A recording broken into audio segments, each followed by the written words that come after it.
Yo, what's going on, everybody? Welcome back to Inside the One once again.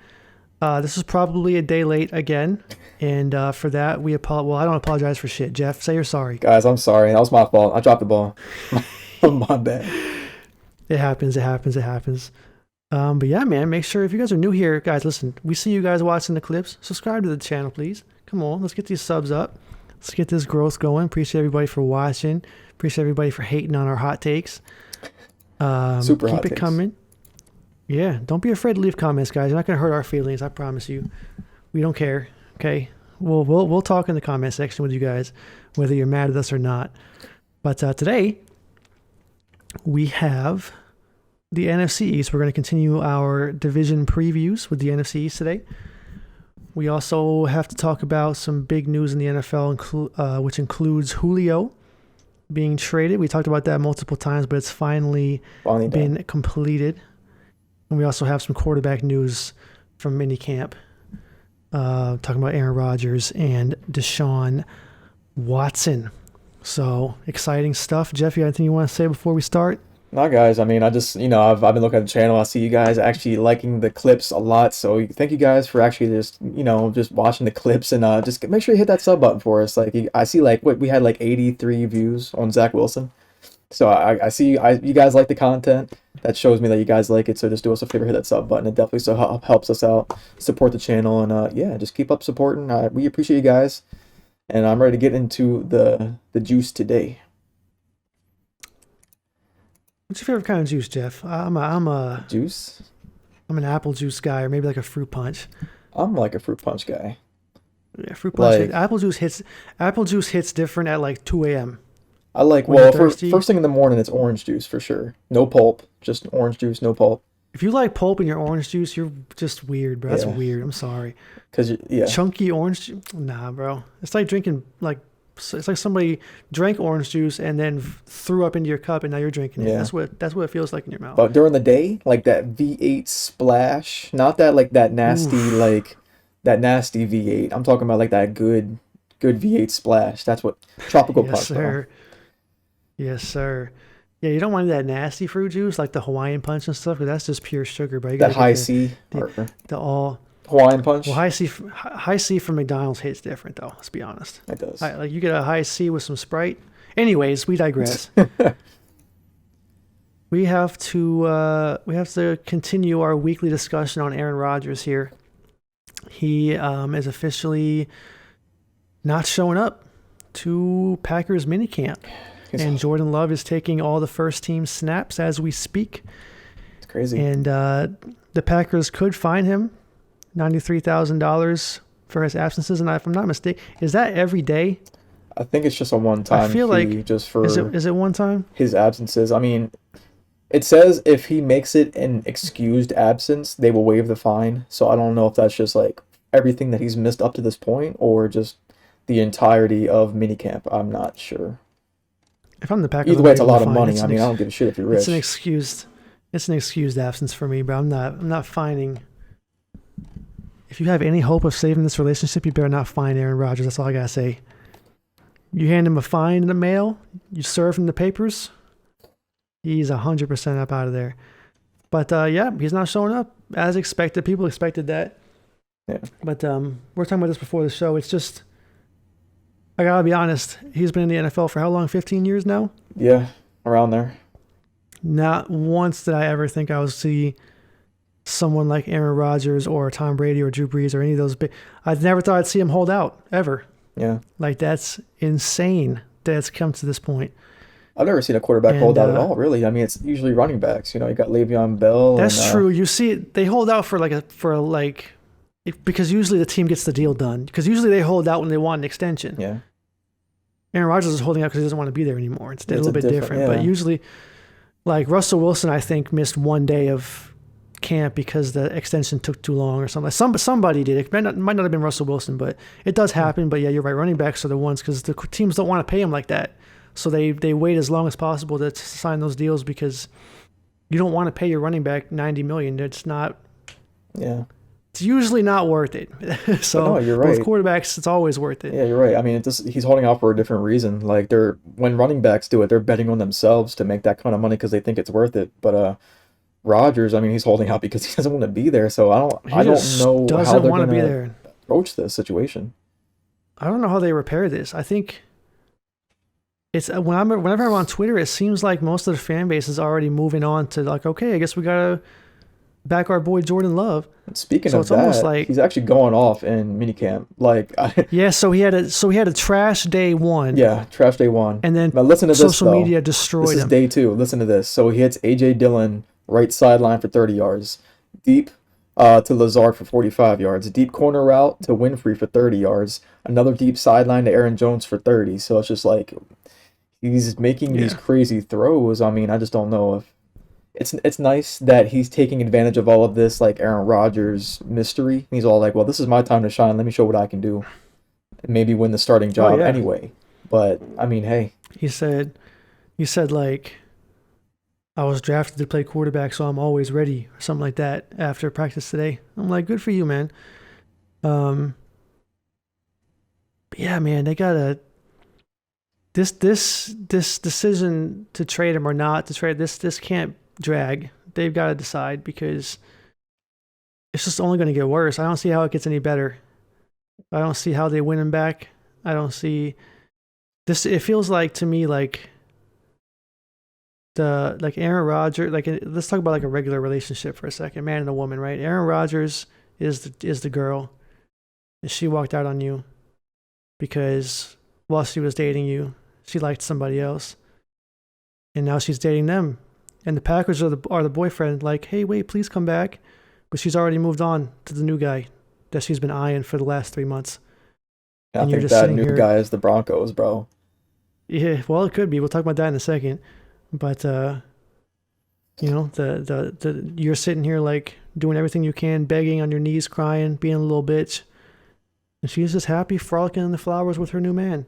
But I That's mean, how this feels to me. on that same like hypothetical, like I mean, they kind of brought it upon themselves. Like, so the Packers being They the did. guy, like they're over here flirting around with another girl, Jordan Love. So it's It's true. like, it's like they were Like kind of like they're a side liking chick. the pictures on Instagram too much. Hmm. They're hearting too many photos. She caught on. But yeah, it's rough. It's rough. And honestly, man, like they drafted Jordan. Like this was their plan. Like this is what's funny to me is this was the Packers' plan was to start was this was gonna Jordan Love was gonna take over. I think next season. Yeah. But so if like this was your plan anyways, just I mean trade Aaron just do it, bro. Like he doesn't want to be there. You didn't want him to be there any longer than this because you thought he was falling off a cliff. You thought wrong. Now you feel dumb and you're trying to repair the relationship. Like, no, bro, it's too late. You you made it clear that your plan was to move on from Aaron Rodgers when his guaranteed money was up and Hmm. it wouldn't cost you any cap penalties. Yeah. And now you're reaping the consequences of doing that because Aaron Rodgers just won MVP. He'll probably be competing for MVP again wherever he's playing. And you're stuck with Jordan Love, who may or may not be good. We have no idea. So sucks to sucks, man. Sucks to suck. Treat your quarterbacks better. Yeah. Treat your quarterbacks better. Speaking of treating your quarterbacks better, Deshaun Watson news finally. Still waiting on what's going on with his court stuff. That's supposed to be supposedly I read something about that being handled sometime over the summer, the next month or two. But guys, let's be honest. It's starting to feel like that's just going to blow over. I got to be honest with you. You don't hear about it anymore. No. Nobody's saying anything. It sounds like it might have been a lot of BS on top of maybe like one or two real stories, and it's just getting pushed to the side. Maybe they'll settle on it or something. I don't know. But anyways, he was in the same situation as Aaron Rodgers where he was going to sit out and get fined for not showing up, but the Texans canceled it. Yeah. They canceled their mandatory minicamp Yeah. because they said that the OTAs looked good enough. And this is why the Houston Texans are going to be trash. Yeah, I mean, you can't do You that can if never you're the have Texans, enough bro. practice. You have all these new You can- weapons. You have a whole I'm entire new running saying. back committee. No, You have no 15 quarterback. there are a bunch of like average quarterbacks. I mean, you got Tyrod It's Taylor like- and I forgot who else they had. It doesn't matter. But just you can't miss minicamp when you have the entire offense, You redone. can never have enough practice, bro. You can never have enough practice. Look what happened last season when COVID was here, when you couldn't have military minicamp. Look at all the injuries and the chemistry issues that there was last season. Mm-hmm. Even the Buccaneers are a beautiful example of what happens when you don't have mini camps and all that stuff. They were ass for half the season because they didn't know each other, and then it all came together at the right time, of course. But if you're the Texans and this is a brand new head coach that Deshaun Watson didn't want, you hired him, and now he's out here canceling minicamp. Yeah. They were already low, and now we're like way too early power rankings, and now it's just like you're taking a turn in the wrong direction. Yeah, Deshaun Watson he's farther out than Aaron Rodgers is, bro. Like there is no.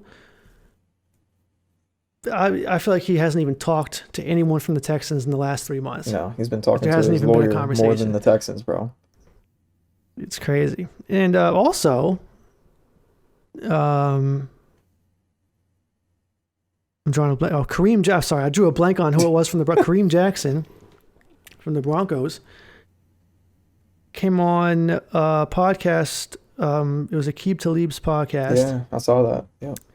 And he said that, and of course he's going to say this because he's recruiting, but there is obviously some validity to it, that they've been talking over the summer and that Deshaun Watson really wants to play for the Broncos. Now, this says a lot about the Broncos organization that both of these quarterbacks want to play for the Broncos. I mean, I just think it's plug and play for the quarterback. Like, it might be even more plug and play than the Buccaneers or the Raiders even. Yeah, it's very plug and they've been plug and play at quarterback forever. Remember, they had Tebow, and then they just plugged in Peyton Manning, and we're great. The same thing here. Now, the question that I have for you, Jeff, if you're the Broncos, and let's make it an even playing field. Let's say that the trade value is the same for both guys. Who do you want? It depends on what you want. Like, do you want to win a Super Bowl right now? Or do you want someone who can possibly build like a dynasty around? So Watson is your dynasty guy because he's younger. He's way younger. He's shown potential. Rodgers is, I want to win a Super Bowl tomorrow. But you might, I don't know how many more Super Bowls you want out of him because Rodgers, obviously he's older than Watson. So it really depends on what you want. I would actually almost say that Deshaun Watson also gives you a chance to win the Super Bowl right away. Because I would say Rodgers they were up more so. They were up, obviously. Well, yeah, more so. But the Texans, with a very similar talent level around him as Denver has, when you consider the defensive line with J.J. Watt and them, and then Denver has Von Miller and those guys, like it's very similar. Yeah. The secondary is good, the receivers are good. They were up 24-0 on the Chiefs to go to the AFC Championship game and choked it, but that wasn't necessarily his fault that they choked it. It was a lot of the defense. So it's like, I mean, they were straight up shitting on the Chiefs. And it's like, okay, so he almost went to the Super Bowl with you because they would absolutely have beaten the Titans. They would have been in the Super Bowl if they won that game. Yeah. So it's kind of like, okay, wait a minute. Maybe if you have maybe win a Super Bowl right away, but also have the long-term potential of Deshaun Watson, yeah, I might go with that, to be honest with you. As long as and also you got to think about money. So I don't know if you're paying Watson as much as you would Rodgers either. That's just the other thing. Rodgers is more expensive. If you are paying Deshaun Watson a ton of money, at least he's only 26 or whatever. Yeah. Whereas Aaron Rodgers wants an additional 2-year extension when he's already going to be 40. So it's kind of like, you know. So it really depends. Is Aaron Rodgers going to have the shelf life like Tom Brady does? We don't know. Nobody knows that. We thought Drew Brees would too. Remember a couple years ago, Drew Brees was like, I'll play until I'm 45. Oh, okay. Then guess what happened? He got laid out, broke his ribs, and he never recovered because he was old. Yeah. Like Tom Brady thinks he can play till he's 50, but if he gets laid out and breaks his ribs right now, I promise you he's going to change his mind. When you can't throw the ball anymore, it takes one hit. That's it. He chose that Buccaneers line for a reason, bro. Like he knows he's going to be nice and safe. He knows what's up. I can't get hit. I'm old. I'm fragile. No matter what his diet is, you get a 300-pound defensive tackle. How many ice baths you're taking? How many lotions you're putting on? Yeah, you get a 300-pound Ndamukong Suh type tackle to just spearhead you into the ground like the 49ers did to Drew Brees, and you're done for, bro. Is that who did it to Brees? Now that you say that. So he initially got hurt. Like who did the ribs? Who did that? He initially got hurt. it was the 49ers. He was already injured. Yeah. He cracked a couple ribs in a previous game, actually. And then the 49ers tackle, like, was too many ribs now. Yeah. That way he actually couldn't throw the ball anymore. We'll come back to it. But still, Yeah. I mean, since we're talking about the 49ers, they actually signed one of my guys back from the Ravens, Tony Jefferson. He hasn't played a single game since 2019 after tearing his ACL. So, I mean, good for him. Good for him, man. I'm glad that he got a job. Because I was kind of butthurt. I'm like, why are we rocking with Chuck Clark and Earl Thomas is not here anymore? Why don't we just bring back Jefferson? He was good. But, you know, I'm just glad that he's finding a home over here in 49ers. I mean, who's over there right now? You got Jaquiski Tart, and who else is out there for him? I'm just trying to think if he's starting or not. I know he's not replacing Tart, is he? No, definitely not. Off the top of my head, I can't think of who their free safety is, but I'm not sure if he's starting right away. But you never have too many guys in the secondary. Trust me. As a Saints fan who just sees injuries after injuries in the secondary, you can never have too many secondary guys, bro. Yeah, true. All right, should we get into the Julio?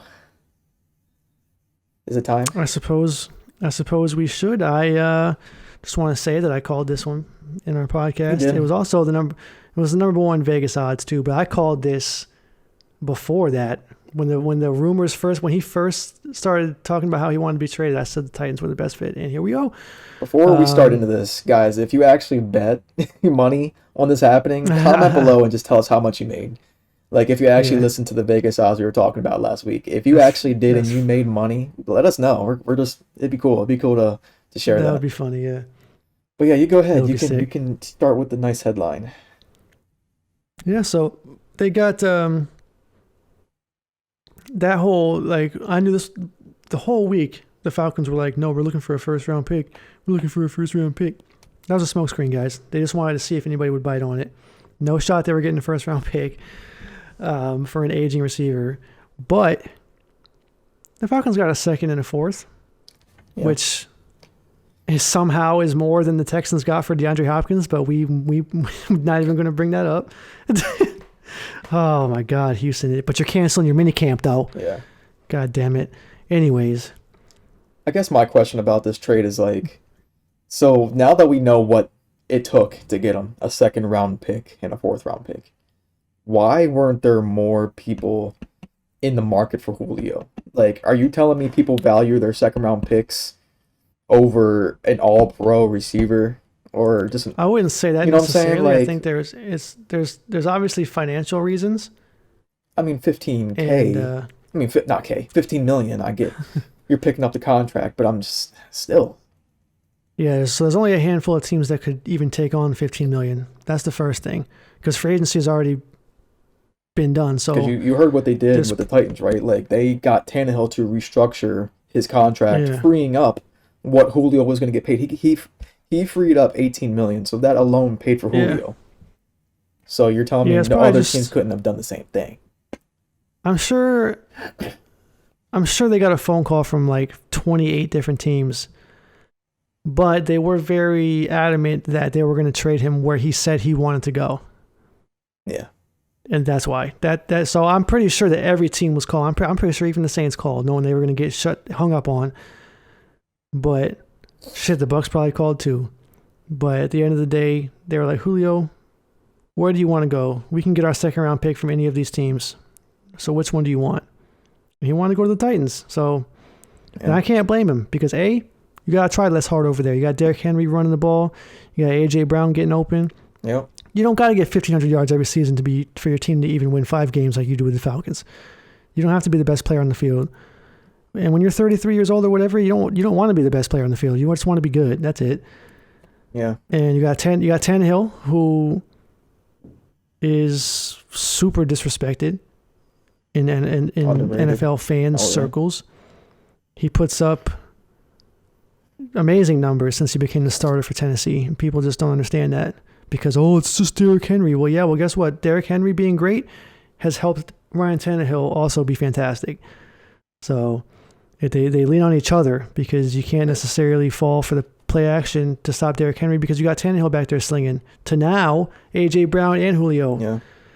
And So it causes an issue yeah, for defenses. and real quick, just this is a shout out to those of you who say, "Well, Julio, I mean, he's injury prone." Oh yeah, Guys, stop that stop shit. it. Stop it. Stop it right now, okay? Like, just to give you like a little insight, he's only been injured maybe 2 seasons. So 2013, he only played 5 games. 2020, he played 9. Every other season, out of the 10 that he's played in Atlanta, he's played at least 15 games. Okay, so is that injury prone? No. And then it seems to me that every single year that he's not injured, he's making at least the Pro Bowl. And then in 2015, 2016, he's made first team All Pro. So, you know what? If I'm any team out there that's willing to do what, like if Julio's trying to come to my team, the fact that he's injury prone is not playing a factor in my head. Not at all. Yeah, not at all. So I'm just wanting to throw that out there to you guys because I've heard that one too many times and it's just, stop it, man. You hear it a lot from the salty Falcons fans too. There's like, man, we don't need him anyways. He's always injured. Like, bro, no. I know you're trying to you're just trying to pad the salt wound right now. Like you're trying to put water. It's like even if he is injured every single season, he's still playing 15 or 16 games every time, except for the major injuries, which he's only had 2 of, which really, guys, is not that bad. I mean, Michael Thomas already had one where he missed basically the whole season. So is he injury prone too now because he missed one season? Like, come on, guys, let's stop it. We're talking about the same guy. The only argument. Go ahead. The only argument that you can make to me about why you shouldn't want Julio and his $15 million is because he's aging. Yeah. But we haven't seen any signs of it yet. Now, he is coming off an injury, so, maybe he is going to fall off a little bit, but that's why he went to the Titans. So he doesn't have to play so hard. Exactly. Yeah. Yeah. Like, that's just, come on. I think his only role in his head is like, I'm going to try to get AJ open more. Like, people need to focus on me, open up AJ, and then, honestly, the play action alone is going to have them both open. So. Yes. Julio's going to be the red zone guy. Oh, 100%. And then, I mean, guys, we're talking about Julio. I mean, he's easily, I want to say, top 3 receiver. I mean, who, like, on a good season, not one of his 2 injury-prone season, guys. Like, he's probably up there. Which, by the way, before you finish that sentence, even when he is injured, go look at his fucking yards per game from this past season. He's played 9 games and still had like 800 yards. 771. To put that into context, Juju Smith-Schuster played every game and had 900 yards. Yeah. Just saying. Yep. Good point. Yep. No. So even if he only plays half the season, he's still going to be your second leading receiver. No, it's a great call out. No, I mean, we're talking about a guy who's got over 1,000 yards, like what, 8 out of 10 seasons, 7 out of 10 seasons, and then 3 of those seasons were over 1,500 yards. Like this, Julio's a top 3 receiver. Maybe if you're Devontae Adams and maybe DeAndre Hopkins. D-Hop. Steph, maybe Diggs or MT. If you're the Titans, bro, it's as simple as this. You feel like you're very close to having a Super Bowl team. You win between 11, 12-ish games every season. You get to the playoffs. One year you beat the Ravens, one year you don't. Like, you're kind of right there. Like, you're a really competitive team. But what happens when you get to the playoffs is the teams hone in on Derrick Henry, and the Titans have just been fucked. Like, when the Chiefs honed in on Derrick Henry, they got beat. When the Ravens honed in on Derrick Henry, they got beat. Yeah. Because it's literally been as simple as this. Load the box, double team A.J. Brown, it's a wrap. You can't do that now. Yeah. So. Because the moment you load the box like he did, because Tannehill's wide open, bro. Yeah, and Tannehill's 32 years old, so your Super Bowl window, your winning window, is not that big. So I'll take a flyer on a $15 million contract just to have a shot at having a good Julio Jones on my team? Absolutely. Yeah. So I guess the last question to ask before we move on is, who won the trade? Like, do you Titans, right? What the hell? Yeah, I just like obviously like. Do you think? Bro, when it comes to getting talent like that, bro, fuck my second round pick, bro. I don't give a shit about my second round goddamn pick. Like, it's like a 2-part question. Nah. Is like, okay, if you're the Falcons, like, did you lose that bad? Like, you only took a second round. But you're freeing up that cap as well. There's a lot of dead money now. Right. You just drafted Kyle Pitts. Kyle Pitts, by the way, in my humble opinion, with Julio gone, 100% needs to move the wide receiver. Oh, dude. Like, no question now. You got Hayden Hurst. I think they still have Hayden They Hurst. still have Hayden. Just keep that, bro. Keep that and put Kyle Pitts And then at wide receiver. You are the like. I'm so serious when I say this, bro. Like, I hate the Falcons, right? I'm a Saints fan. I gotta hate them, but I'm not gonna sit here and be like, "Oh, the Falcons are just bullshit. They're so bad." Ha ha ha. Like, yeah, you guys lost the Super Bowl. You fell apart. Whatever. Who cares? Happens to the best of us. But if y'all don't put Kyle Pitts at wide receiver, you're dumb. You're just dumb. There's no other way to put it. Like, you don't need a tight end that plays like this. You don't. No. Put him at wide. Like, what is the purpose of having him at tight end? What's the point? He's gonna be like a. He's gonna be like a Travis Kelce, basically. Exactly, but he has the archetype is probably the best word I could use, because everybody's going to be like, "Oh my God, you did not just compare him to Calvin Johnson." No, he is the Calvin archetype, which is very rare. And if you see somebody walk into your locker room with the Calvin archetype and the Calvin 40 time and the Calvin this and the Calvin that, he's playing Calvin's position. I don't care. Yeah. And not that this should play a major factor in that, but Calvin really he underwent minor foot surgery. So it's just like, you know, you got to help him out too. I mean, you know, it's minor, but I'm still putting Kyle Pitts at wide receiver. Putting Kyle Pitts at wide receiver gives you more weapons, because Hayden Hurst is a good tight end. Right. So if you're running a one tight end set and Kyle Pitts is your tight end, now you have your Hayden Hurst sitting on the bench, where you could have Calvin Ridley, Kyle Pitts, Russell Gage, and Hayden Hurst. Yeah. So come on. Yeah. Come on, bro. But yeah, that's Julio, man. Good for him. He's wearing number 2, by the way. Yeah, you guys didn't see that. He's apparently AJ offered number 11, didn't want it. Yeah. So. I think, let me real quick. I believe Julio wasn't number 11 in college. Did he wear 2 in college? That Let me I check don't real know. fast. I want to say he never wore number 8. Number 8 is ringing a bell for some reason. Yeah, I'm trying to see Something if about I can number pull 8. up a photo. Yeah, it was number 8. You're right. Absolutely. Wonder why he chose 2. I'm gonna have to look that up. I don't know. See what the reason for that was. Oh well. Imagine he's like honoring Matt Ryan or something. Like, I'm gonna wear number 2 to honor my fallen compadre Matt Ryan as I go and win this Super Bowl for him, because he's never gonna get one. Anyways. Damn. Hey, y'all are up 28-3. That's not my problem. Should have had it, but I digress. Are we ready? Yeah, we're ready to talk about the man. We got the NFC East today, guys. This is interesting, because we're coming in. We came into today. Obviously we get together beforehand and like kind of go over our notes and stuff. We came in ready to kind of just annihilate and shit all over the NFC East, but we came to realize that some of you guys might actually have a big recovery season, man. There's some potential here in the NFC East, so I'm actually excited to talk about these teams. Because based on last season, y'all are shit. But coming into this season, mostly everybody, has huge changes coming into this season compared to last season. That gives them a chance to be actually pretty good. Yeah. So we're going to start with the Eagles, who I just feel like is the worst team in the division right now. It's just, nothing against the Eagles. I have no reason to dislike the Eagles. I just look at their roster, and it's just not as good as the other ones. The first question mark you have is Jalen Hurts actually a starting quarterback? Right. Not. He came in for a few games last season. The first game, he looked really good against the Saints. Really good is an objective term, because he only had like 180 passing yards. The Saints had no tape. They weren't prepared. The Saints had no film, played horrible offense without Drew Brees. And so Jalen Hurts, he looked pretty decent against the Cardinals in his little battle with Kyler Murray. Then he also looked like absolute ass cheeks and got benched against Washington. Everybody's like, oh, he was lost on purpose. But here's the thing. He had 3 first half interceptions. He got benched. Yeah. At the end of the day, if you're playing like hot garbage, you get benched. Now, obviously, that was a big important game, and maybe you wanted to leave him in there to try to beat the Washington football team so the Giants can make the playoffs. But ultimately, your rookie quarterback throws 3 picks. Look at Tua. He got benched for throwing picks too. It's the same thing. Yeah. Your quarterback played like now. The difference is the Dolphins had Ryan Fitzpatrick and the Eagles put in Nathan Peterman, but the fact still stands. You can't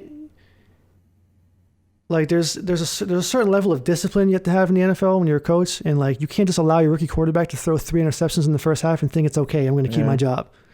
Yeah. So I kind of like the whole like losing on purpose thing. I get it because it did look really bad in the situation. But if you look at the game that Jalen Hurts was having, I probably would have left him in there, but I can't necessarily like blame him for getting benched. He played like ass. But it's really a big question of like, is he?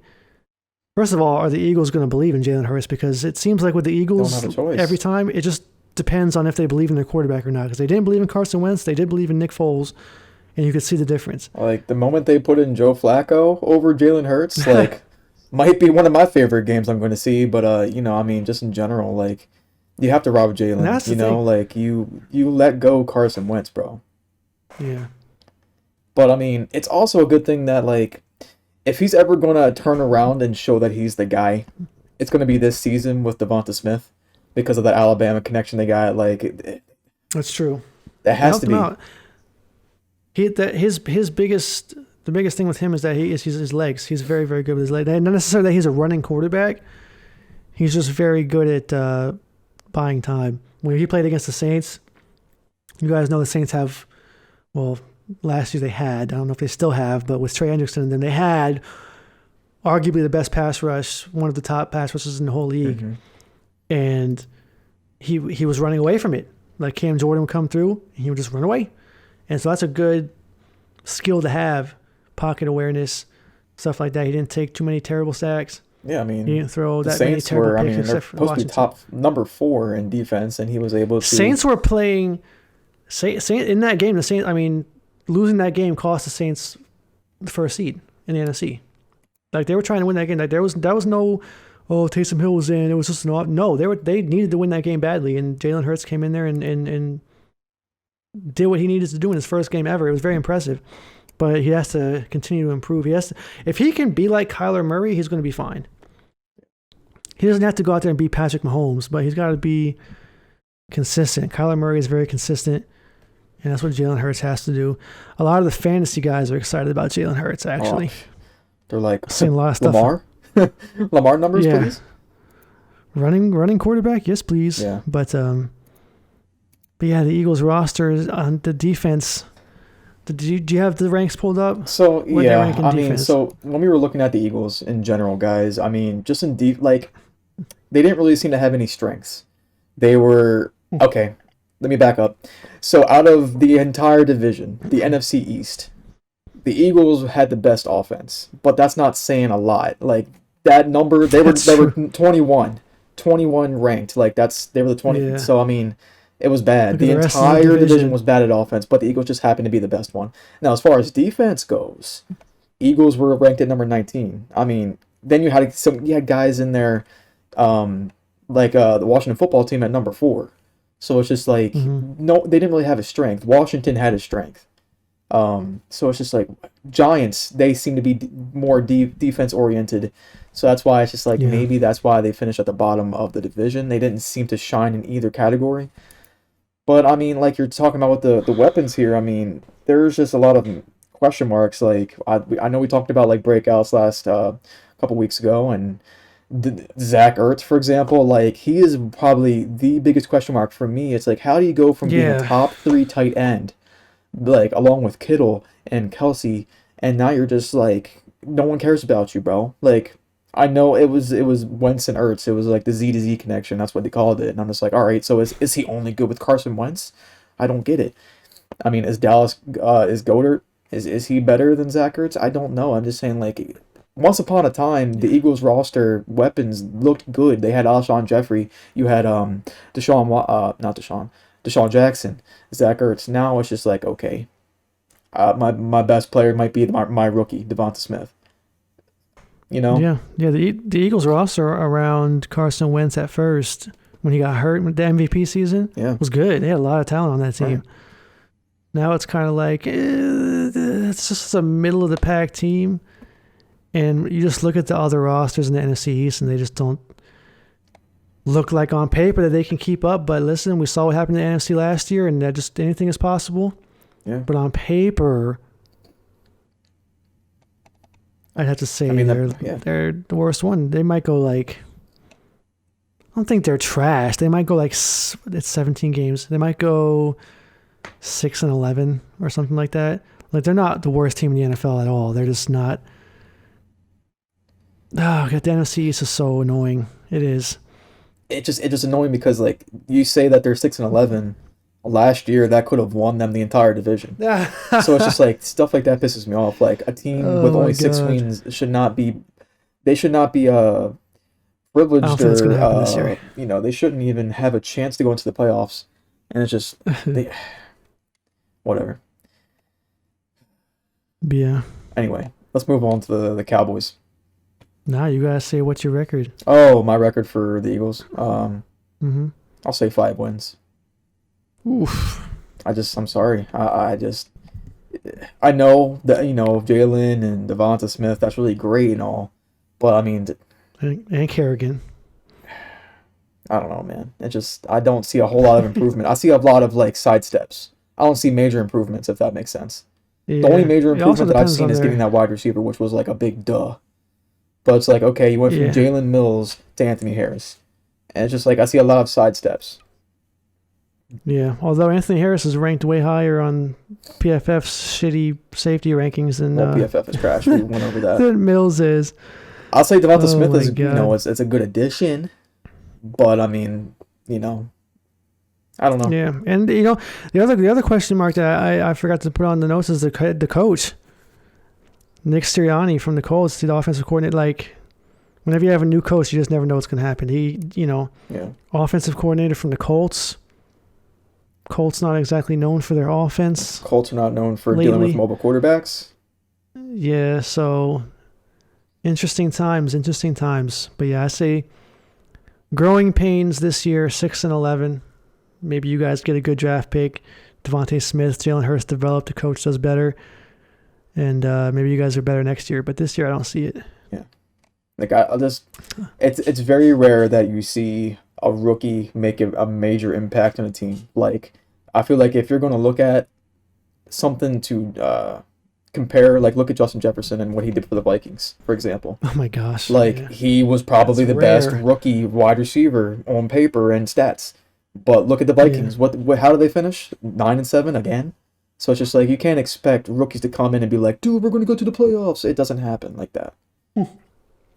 Anyway. Yeah. Cowboys. First of all, Dak Prescott comes back from his injury. That's huge. So when you evaluate the Cowboys from last year, none of it matters at all. Nothing matters. You can't even look at last year's Cowboys because you didn't have Dak Prescott. They were just trying to get to the end of the season. Yeah, they were just trying to get to the end of the season. Once they realized that somehow, some way, the playoffs were still attainable, they kind of picked it up a little bit, like around week 11 and 12. Yeah. But because I think they were on autopilot to tank for a draft pick, but then they were like, well, wait a second. If we can win the division, we might as well go for it. Right. Get a good draft pick and win the division? Okay. Exactly, right? What the hell's going on? But yeah, I mean, guys, he played. How many weeks did he play? 4. He played 4 or 5. However many weeks it was that he played, guys, he was number 1 to start the season at MVP. So this could be the first year bring that back that we see an MVP and a comeback player of the year awarded to the same person. I'm pretty sure that's never happened before. Could be, and Dak gives me the vibe of like a full recovery. Like you see guys get injured, like Teddy Bridgewater, for example, and he's just not the same guy anymore. And you see Alex Smith and stuff. Yeah. But Dak Prescott just gives me this vibe of like, no, I'm going to be totally fine. Nothing ever happened.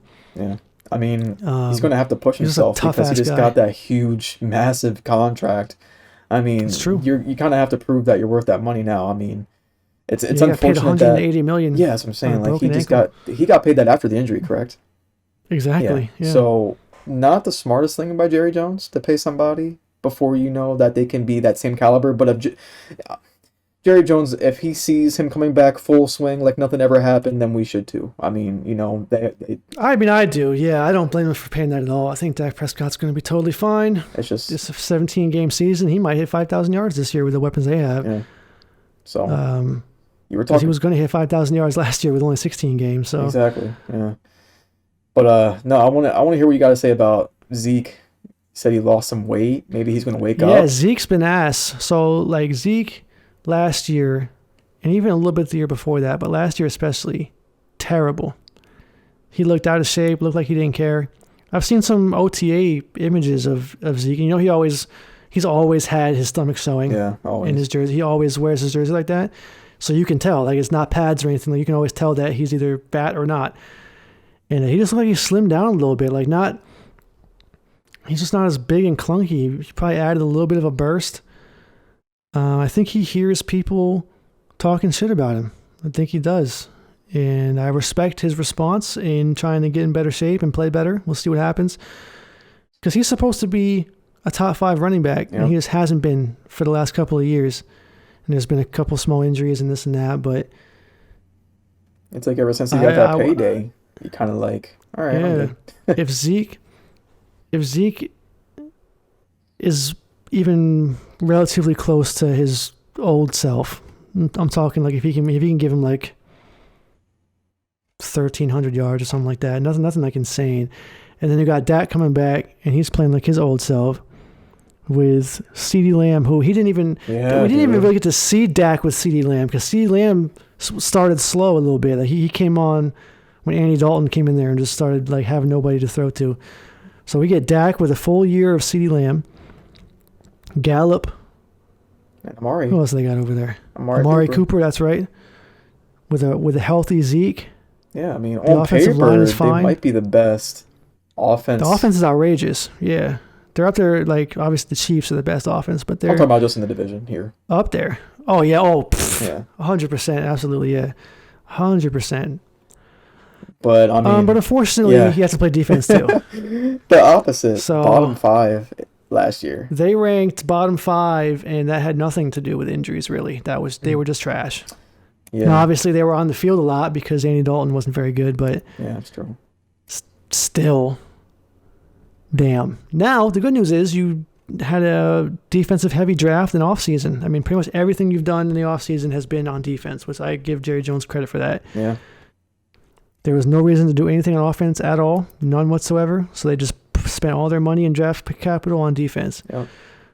Micah Parsons, you got Keanu Neal.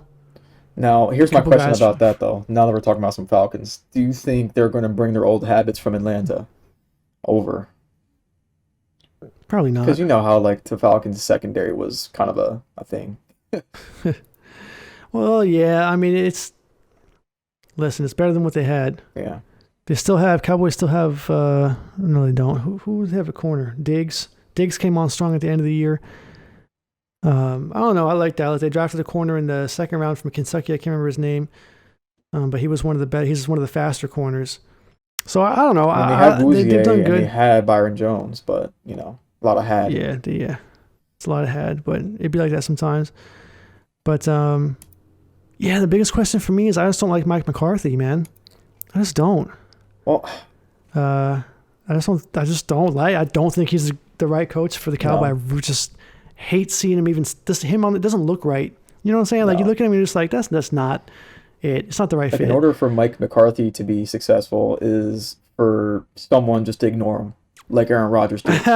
Like that's the only way he's going to look good at what he did. Is just if you have a quarterback that does. But it seems like Dak actually wants to interact with his coaches, and he's very coachable and he likes feedback. I don't think you can get that with Mike. Like Mike he just seems like the coach that just he sees positive and optimistic things in everything that the team does. He's like, "Oh guys, so we were number 28 in points. Good job. We could be number 30." But like that's the kind of guy he seems to me. But we could have been last, but we weren't. I appreciate your effort and hard work. Like he doesn't seem hard or stern or disciplinary. He seems just like that pushover. I don't know. Don't like him either. I can see that. But yeah, I think they're the go ahead. Talent-wise, they're probably the team to beat in the NFC East. They have been for the last 4 years. They just got injured last year. They've been the team to beat down there. Yeah. I mean, just Record though, I don't know. I know we were talking a lot of trash about the defense, being bottom five, but I'll tell you one thing about Dallas. They did good in two things. They were number two in both of these categories, pass attempts and pass completions. Believe it or not, number two. Hmm. So, with that said, it seems like as long as you can improve on the things that you do well in and improve on the things that you aren't, you know, this defense can turn around, especially when you drafted this heavy. Every single draft pick was spent on defense. That team could be, if you keep the offense the way it is, as long as you show the potential that it has on paper and turn that defense around, this team definitely could be the team to beat in the East. Now, the real question is, what kind of record makes you the team to beat in the NFC East? Well, I'll say I'm gonna say 11. Yeah. Yeah. Well, 11-6. Oh yeah, my bad.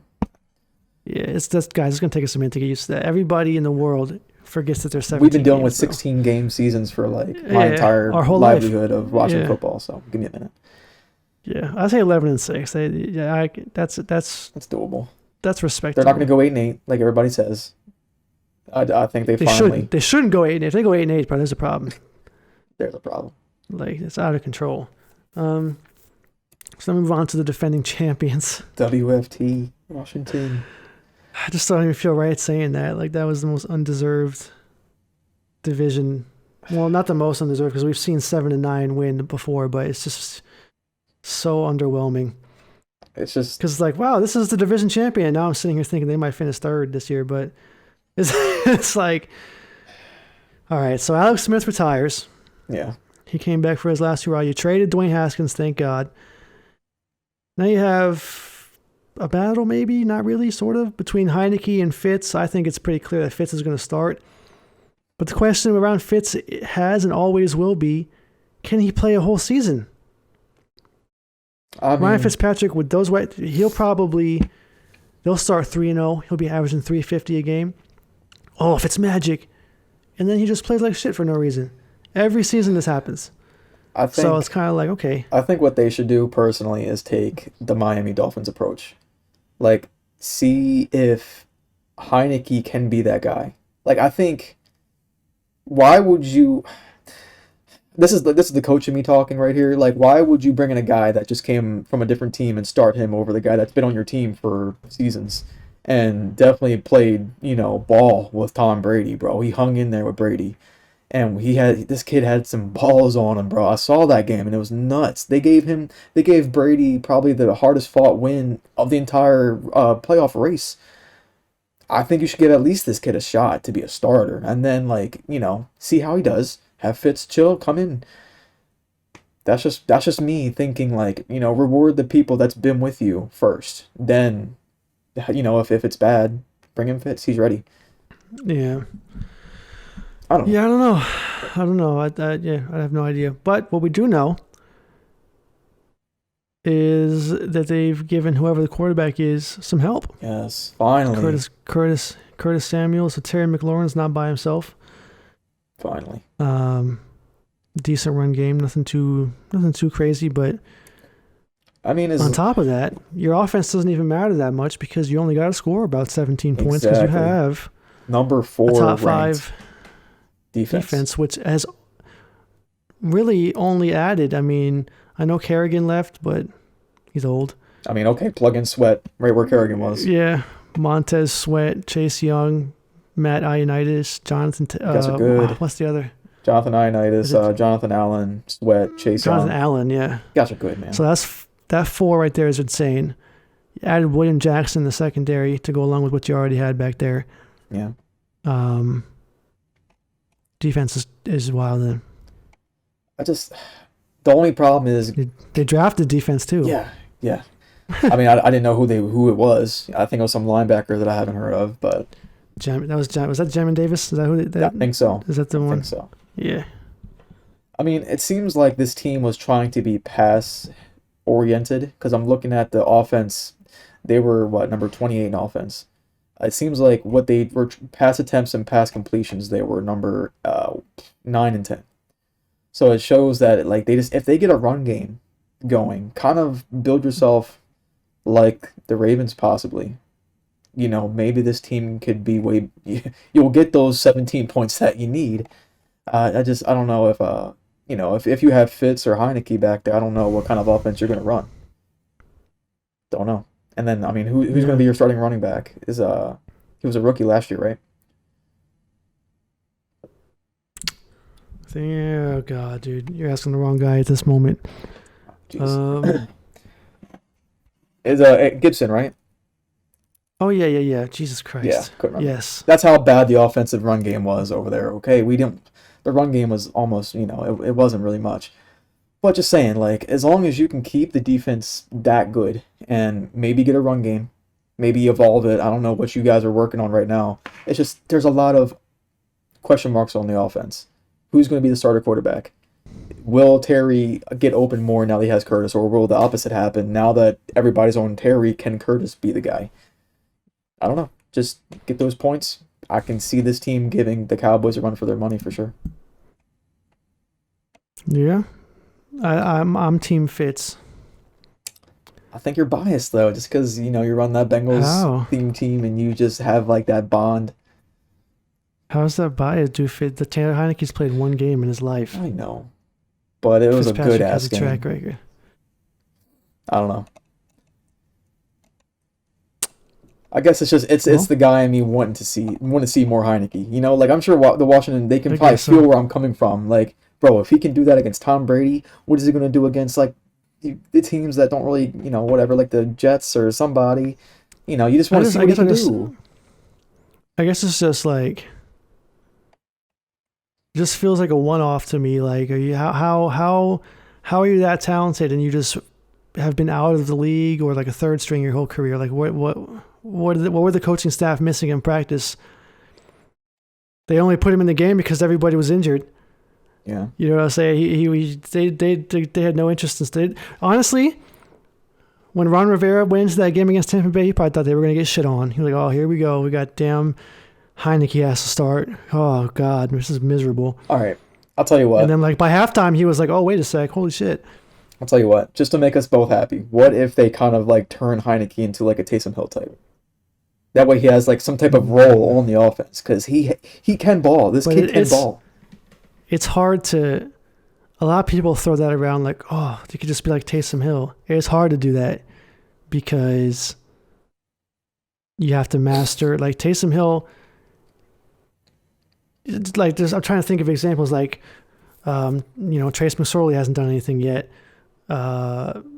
Simeon that the Saints actually drafted, but the Panthers ended up having off the practice squad. He didn't do anything. He's a free agent now. Like Jalen Hurts was supposed to potentially be that kind of guy for the Eagles, and he didn't do that. He just started the quarterback instead. Yeah. The thing about being, quote unquote, being a Taysom Hill is like honestly one of the hardest things in the entire NFL because first of all, he's a quarterback who came in and threw at a 70% clip when he started 4 games last year, averaging over 200 yards. You know what I'm saying? Very few interceptions. He did fumble a couple times running, but like, so he's doing that. Like he's a potential starting quarterback. Also, a fullback that can block. Also, tight end. Okay, I know where you're going. Where you're going. Also, wide receiver. Yeah, he plays wide receiver. Route running is not simple hands. And then special teams, he has like 3 career block punts. Well, maybe not to the extent. Maybe Taysom is kind of a stretch, but more of like depending on the kind of offense you want to run. Like, okay, you have Fitz in there for those pocket presence throws, and then you have Heineke where it's like, okay, maybe I can run an option, or maybe I can just get mobile. Just have like a 2-quarterback system, rather. That's true too. You have to be careful though that you don't become like. I mean, I suppose it doesn't really like. I can't keep using Taysom Hill as an example because he's literally like. He's just the only guy that I know that does more than just throw the ball. Yeah, because I was going to use the same example of like. I was going to use the same example of like, oh well, when Taysom Hill comes in, teams know they're going to run, but at the same time, they still don't stop it. Yeah. So. My thing was like if you run it like that, you can't be predictable with Taylor Heineke. Like it's going to be a read option, or it's going to be this or that. Like you have to be willing to let him throw at least half the time that he comes out there to keep the defense honest. Because like when Taysom Hill comes in the game, when we had Drew Brees and Taysom Hill came in, You knew that he was running a quarterback power. There was just a matter of, can you shed the blocks or not? So you want to be a little bit less, like it was actually an annoying level of predictability with Taysom Hill coming in at quarterback when Drew Brees was here.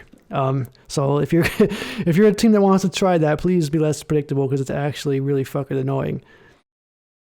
When you're just like, oh my God, he really just put Taysom Hill in there to run it again. Can't believe it. Yeah. How many times does he have to get 1 yard before we pass, you know? But I don't know. Yeah, I don't know. I've seen enough. It's just Fitz. I feel like Fitz is going to start the season, and I don't know if he's going to finish the season or not, but he's going to start it as the starting quarterback.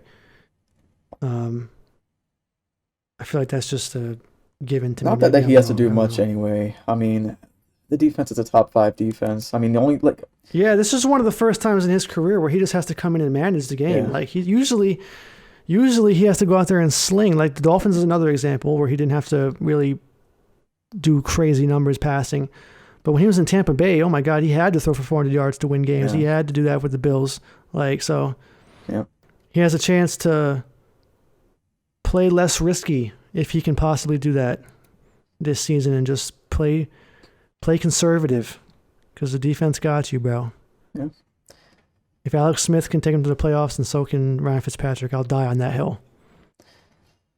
I can see it happening. I mean, can we get Fitz to the Pro Bowl is really what I want to know. Oh, for real. Please, guys, please vote for Fitz. Come on. All right. Just so he can get on the Hall of Fame ballot. That's all. He's not going to get into the Hall of Fame. Just so he can be on there. He's probably like the best journeyman veteran. He is my favorite. Did you see him? Did you see his picture today from minicamp? Or yeah, he had a cicada in his beard. No, that was today. But yesterday, did you see his first day of school? Oh yeah, that was awesome, bro. That's awesome. Fitz is the best, bro. He's gonna be a guy that I'll be sad when he retires, just for the entertainment. His fucking outfit that he wore when he was balling for the Buccaneers. That's where Fitzmagic started, bro. All right. Unbelievable. We'll move on to the last team of the Yeah, we got the records. The records. Oh, the records. I keep forgetting. I'll give him a solid 9 and 8. I'll give him 10 and 7, or is it 10 and 6? Ooh. It's 10 and 7, right? 7. Yeah, 7. Yeah. I'll go 10. I think they go 1. I think they compete with the Cowboys. All right. Yeah. All right. Well, here we go. We have Giants. The New York. Was that good? Is that a good accent? I don't know. I mean, I've been in New York a couple times, but I try not to talk to anybody because they just ask me for money. Gotcha. Y'all rate my New York accent in the comment section down below. The New York. Giants. I'll stop. Yeah, Jet, don't rate his, please. That was terrible. You guys we just lost all our subs. We have 0 subs now. We have 0. They're gone. Danny Dimes, boys. Danny Dimes. Daniel Jones. I feel like they should make a documentary. This is like Last Chance You for Daniel Jones right now. He's got to do it. This is it, bro. Do or die. I'm pretty sure. Well, the thing is too is like extension time is coming up, so like they're not going to pay you, bro, if you don't. They added Galladay. They added John Ross. They added Kadarius Toney. They added Kyle Rudolph. Yep. You still have Evan Ingram. You still have Sterling Shepard. Him and Slayton, right? Slayton too. Yep. Okay, so you have Saquon Barkley coming back. So you have a top 10 defense last year. Yeah. So what's the problem? Yeah. What's going to be the excuse this year, Daniel Jones? Come on, man. I pull for Daniel Jones. I always hate when somebody gets drafted earlier than they should and they get booed and shit on. Like a great example for you New York fans for the NBA would be Porzingis when you guys drafted him number 3 and you guys all booed and cried and all that stuff. And the next thing you know, his rookie season, he's averaging 25 points per game and you all felt dumb and you're cheering for him. I always pull for that kind of stuff. Because, like, why are you booing somebody before you even see him play? Yeah. And then I'm getting to the point where you got to do something now. You got to do something now because... exactly. Like, they improved the weapons on both sides of the balls, too. They gave you everything. On paper, you had the second best team in the division. Like, You have weapons. Receivers are going to be open. John Ross is kind of sus if you ever watched him play for the Bengals. Yeah. But Tony's not. Kyle Rudolph's not. And Kenny Galladay's not.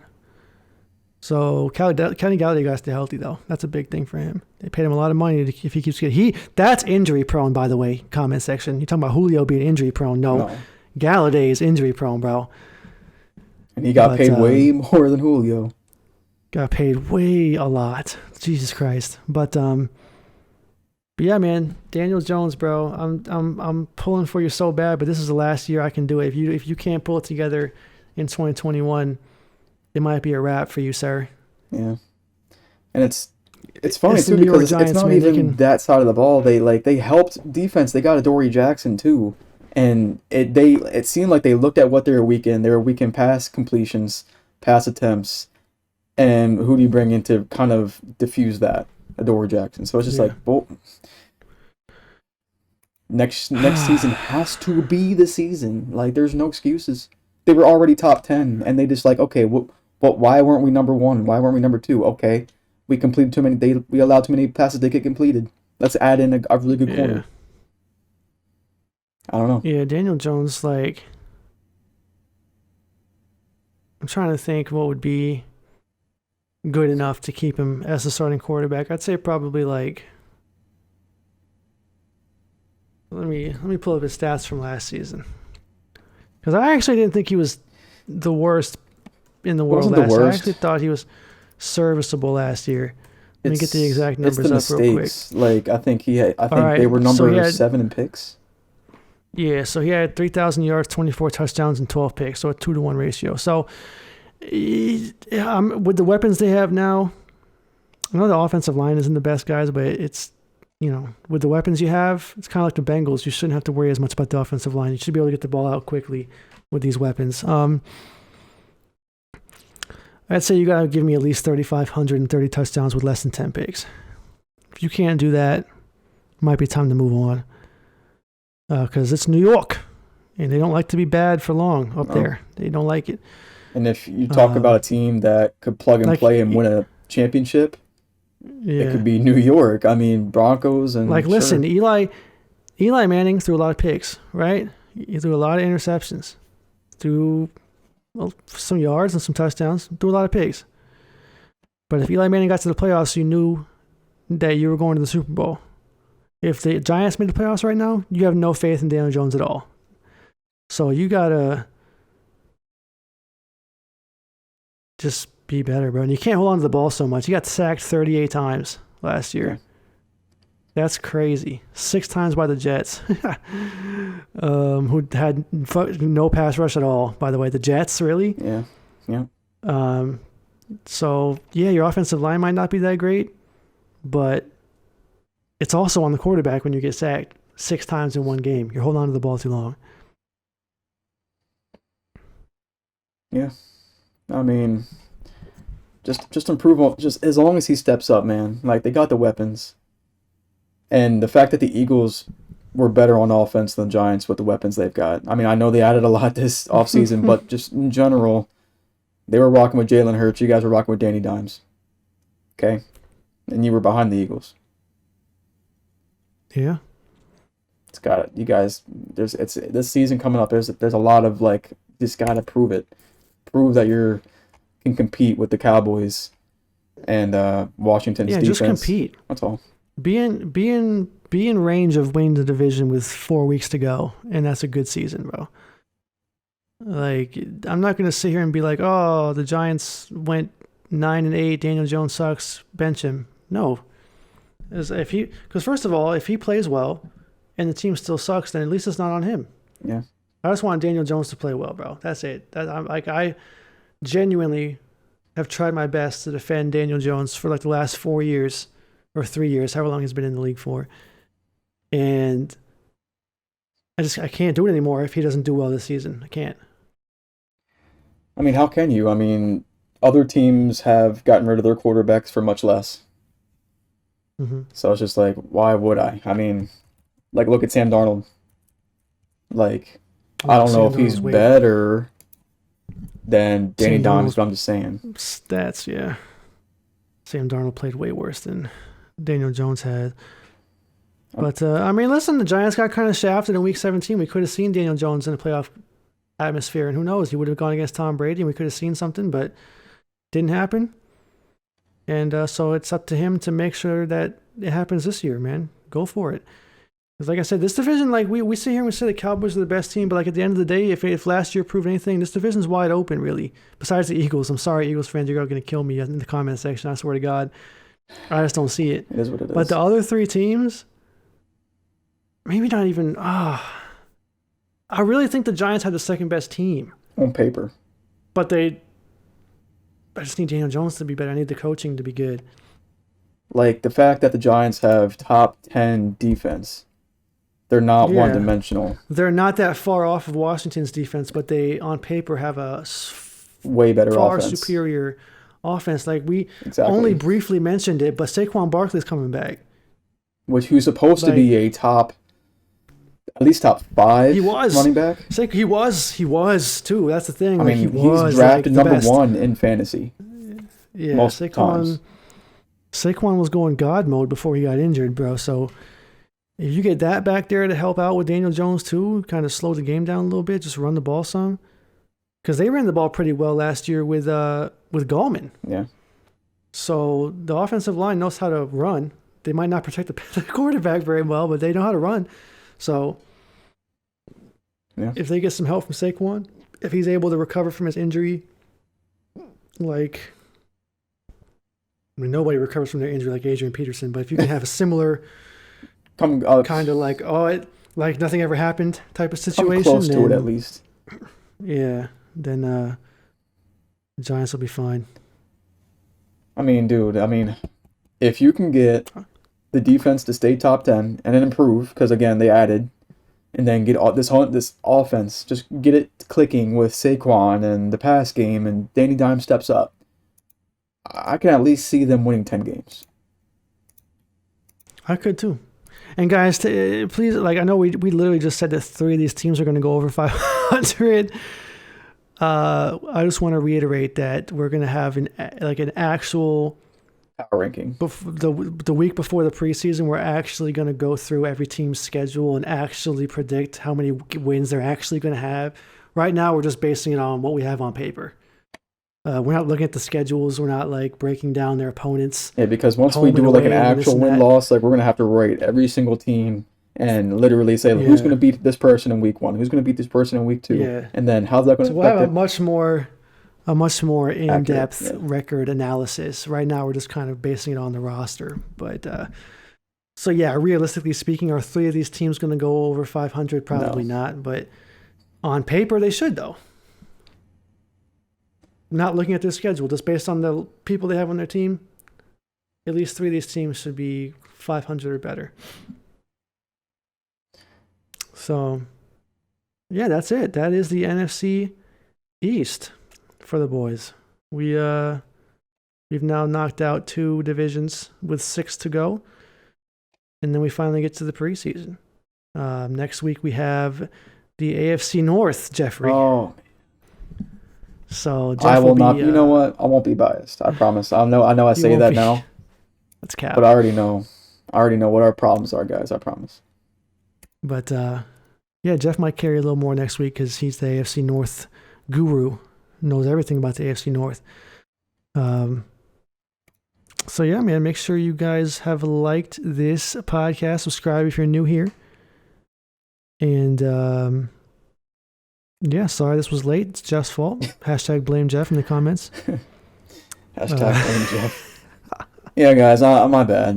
Just work and life comes at you fast. Life comes at you fast. At least, it'd be one thing just to cancel the entire week, but one day late, guys. I'm sure you can live with that. It'll be okay. We'll continue on with life. I think all 30 of our subscribers will survive without our podcast. Half of these guys don't even know when we even post it, so it's all good. What day is it again? Sure. Anyway.